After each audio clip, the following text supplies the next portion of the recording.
Setio bilang dokumen yang disita masih perlu diteliti penyidik KPK, serta diselidiki terkait relevansinya antara kasus Bank BJB dengan mantan Gubernur Jawa Barat Ridwan Kamil. Namun Setio enggan menjelaskan secara detail terkait apa saja hal-hal yang disita, serta menyerahkan ke penyidik terkait perlu tidaknya memeriksa kembali Ridwan Kamil.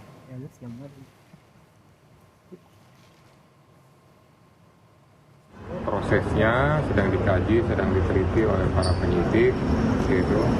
Ya memang tidak banyak, tapi setidaknya itu hal-hal yang relevan dengan penanganan perkara.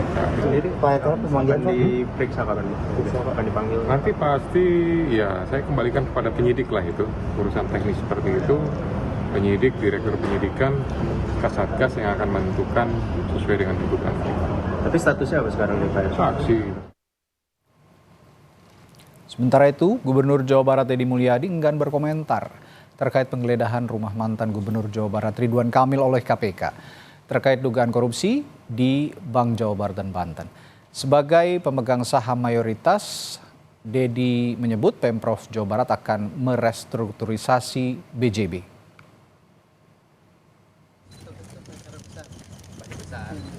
Deddy memastikan restrukturisasi BJB akan dilakukan secara efektif dan efisien.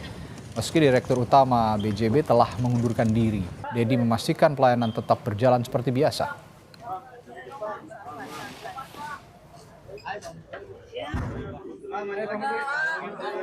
Itu bukan ranah saya ya, ranahnya kan sudah ranah KPK ya. Kita serahkan sepenuhnya pada KPK.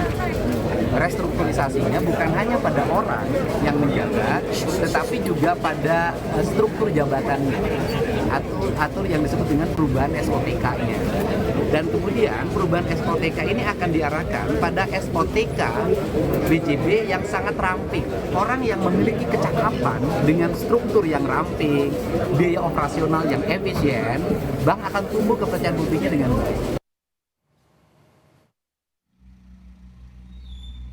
KPK menggeledah sejumlah lokasi terkait kasus dugaan korupsi di Bank Jawa Barat dan Banten atau BJB.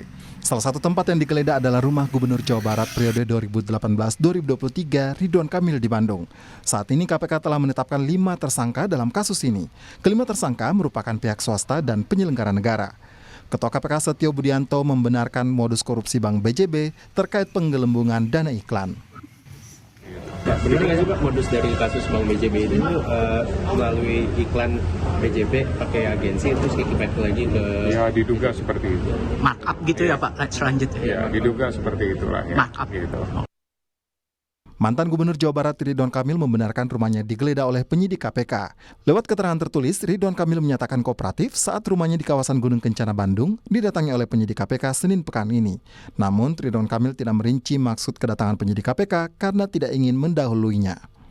Ridwan Kamil seorang arsitek yang terjun ke dunia politik dan pernah menjabat sebagai wali kota Bandung dan terakhir sebagai Gubernur Jawa Barat. Ridwan Kamil melaporkan harta kekayaan akhir masa jabatan Gubernur Jawa Barat ke KPK pada 29 Februari 2024. Ridwan Kamil memiliki harta 22,7 miliar rupiah dengan aset berupa tanah dan bangunan 17 miliar rupiah lebih dan kas atau setara kas 5,9 miliar rupiah lebih. Namun Ridwan Kamil melaporkan utang senilai 3,3 miliar rupiah lebih. Pegiat anti korupsi Emerson Yunto menyebut wajar jika KPK menggeledah rumah Ridwan Kamil. Emerson menjelaskan BJB dimiliki oleh pemerintah Provinsi Jawa Barat yang gubernurnya dijabat oleh Ridwan Kamil saat itu. Itu tentu saja mencari bukti-bukti yang mengarah keterlibatan tersangka kasus korupsi iklan BJB dan juga melihat ada tidaknya keterkaitan antara kasus korupsi ini dengan Pak Ridwan Kamil. Dan kita tahu bahwa Bank Jawa Barat dan Banten ini adalah pemilik sahamnya mayoritas adalah pemerintah Provinsi Jawa Barat, di mana KPK menyatakan akan merilis kasus dugaan korupsi Bank BJB pada pekan ini. Tim Liputan Kompas TV.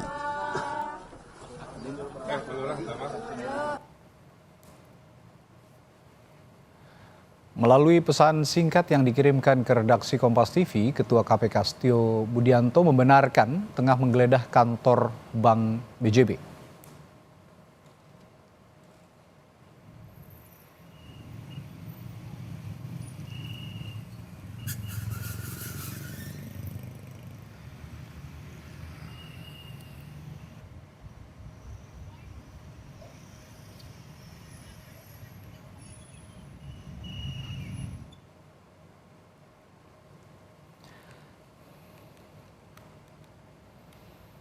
Lalu bagaimana korelasi kasus penggelembungan dana iklan di Bank Jawa Barat dan Banten atau BJB dengan mantan Gubernur Jawa Barat Ridwan Kamil?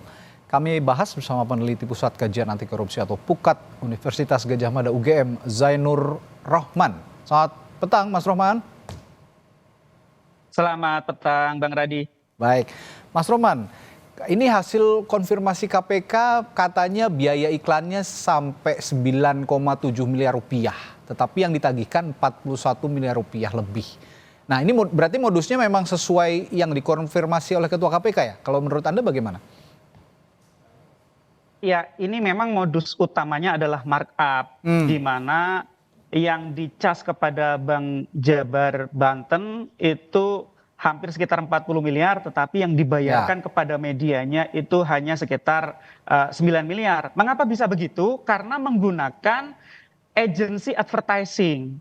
Ada 6 agensi yang digunakan. Nah, pemilihan 6 agensi ini diduga juga diatur sedemikian rupa. Saya melihat ini ada pemecahan paket sehingga ini menghindari ketentuan untuk adanya tender. Yang kedua adalah saya melihat ini dari konstruksi perkara dan juga audit yang pernah dilakukan di tahun 2024. Agensi advertiser ini juga ada yang membelanjakan iklannya ke media yang tidak jelas, bahkan sekarang sudah tidak ada, bahkan hanya pinjam bendera untuk mengeluarkan uang. Nah, kalau kita lihat, maka dari awal ketika sudah ada niatan dengan melakukan pengaturan sedemikian rupa terhadap vendornya, kemudian pengeluarannya juga ada markup yang sangat besar, maka saya lihat ini ada sebuah kesengajaan by design untuk melakukan korupsi terhadap biaya iklan ini. Atau jangan-jangan memang iklan di BJB ini dari awal sudah diniatkan untuk diambil untuk suatu kepentingan-kepentingan tertentu yang melawan hukum. Oleh karena itu, penyidikan dari KPK penting untuk bisa membuka kepada publik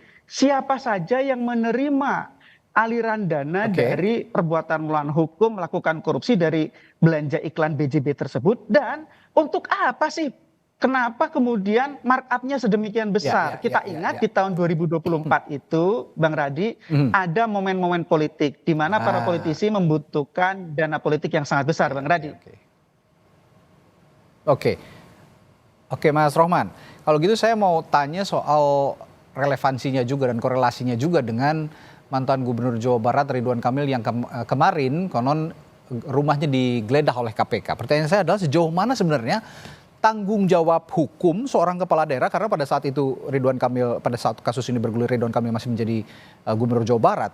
Sejauh mana tanggung jawab hukum seorang kepala daerah terhadap tindakan korupsi atau yang saat ini terjadi di Bank Jawa Barat sebagai badan usaha milik daerah seperti Bank BJB ini, Mas Rohman? Ya, BJB itu secara hukum adalah organisasi yang terpisah dari Pemprov Jabar. Tapi ingat bahwa Pemprov Jabar sebagai pemegang saham mayoritas dalam BJB tersebut. Sehingga gubernur memiliki kewenangan yang sangat besar di dalam pengangkatan maupun pemberhentian dewan direksi maupun dewan komisaris di PT Bank BJB.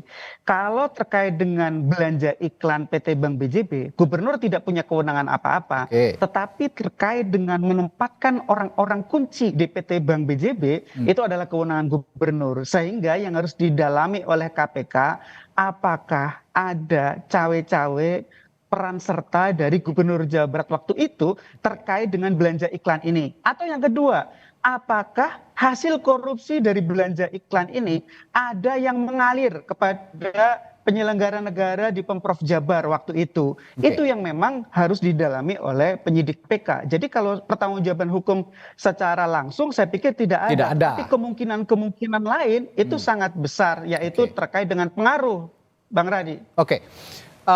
Konon kemarin juga ada sejumlah dokumen yang disita dari rumah Ridwan Kamil saat penggeledahan dilakukan di Bandung. Menurut analisis Anda atau dugaan Anda, KPK mencari apa di rumahnya Ridwan Kamil?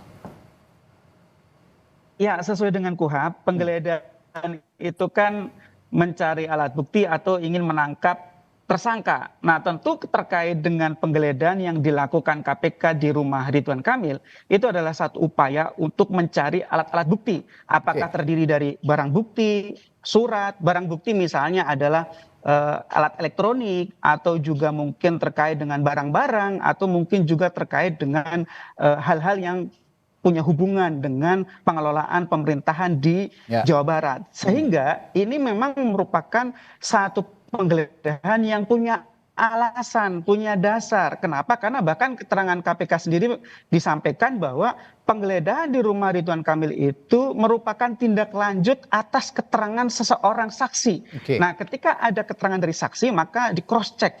Cara meng-cross checknya adalah mencari alat-alat bukti kebenaran informasi yang disampaikan oleh saksi tersebut. Nah, oleh karena itu, pasca penggeledahan menurut saya menjadi sebuah keharusan bagi penyidik KPK menindaklanjutinya dengan melakukan pemanggilan terhadap Ridwan Kamil sebagai seorang saksi.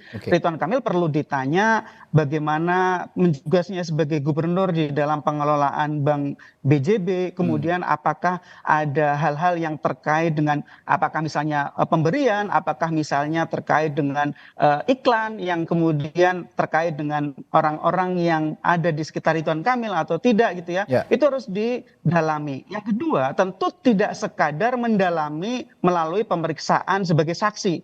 Yang justru lebih penting adalah KPK perlu mendalami aliran dana dari hasil korupsi PT Bank BJB ini. Dengan cara apa? Follow the money, minta bantuan PPATK untuk tracing.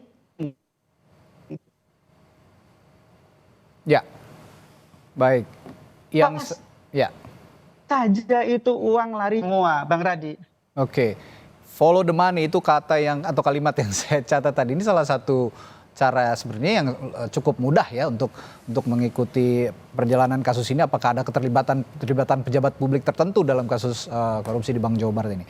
Lalu begini, Mas Rohman, sebenarnya gini, untuk menghindari trial by the mass gitu ya, trial by the press ataupun juga dugaan-dugaan anasir-anasir liar di luar. Bagaimana sebenarnya mekanisme hukum dalam menilai dan membuktikan keterlibatan seorang pejabat publik atau mantan pejabat publik dalam kasus korupsi yang melibatkan pengadaan barang dan jasa seperti dugaan pengelubungan biaya iklan di Bank Jawa Barat dan Banten ini, Mas Rohman? Ya, publik juga harus dididik untuk memahami. Yang pertama adalah Ridwan Kamil sampai saat ini statusnya adalah saksi. Ya, tidak ada ya satu predikat yang melekat pada diri Ridwan Kamil terkait dengan kasus korupsi ini. Saat ini hanya saksi, sehingga kita harus mengutamakan prinsip presumption of innocence, prinsip asas praduga tidak bersalah. Yang kedua, tetapi kita juga harus terbiasa ya, kalau misalnya ada penyelenggara negara yang dimintai keterangan oleh penyidik, maka kita harus biasa saja menanggapi itu. Dengan cara apa? Ya dengan cara bahwa itu merupakan satu proses yang wajib di dalam upaya untuk menghadirkan keadilan substantif di dalam mengusut perkara korupsi. Yang ketiga, tetapi demikian penyidik juga tidak boleh semena-mena di dalam melakukan misalnya upaya-upaya paksa. Upaya paksa mulai dari penggeledahan, penyitaan, apalagi nanti misalnya kalau terkait dengan penetapan tersangka atau misalnya penangkapan, semua harus didasarkan kepada ketentuan peraturan perundang-undangan. Kalau penyidik mengikuti aturan perundang-undangan, maka penyidik tidak akan dituduh misalnya melakukan karakter assassination gitu ya. Dan menurut saya kasus ini sangat bagus bagi KPK untuk menunjukkan kinerjanya. Selama ini ada tuduhan bahwa KPK itu lebih banyak menyikat oposisi gitu ya. Nah ini kan kalau kita lihat dari kelompok politik sepertinya ini bukan oposisi begitu ya. Nah ini kesempatan bagi KPK untuk ya buka semua di depan meja hijau siapapun itu. Apakah juga misalnya termasuk ada kaitan dengan pendanaan politik di tahun 2024. Karena ini ratusan miliar kerugian keuangan negaranya. Satu lagi ada informasi di tahun 2024 ya bahwa KPK pernah melakukan penggeledahan rumah salah satu orang auditor yang membuat audit terhadap dugaan korupsi belanja iklan PT Bank BJB ini.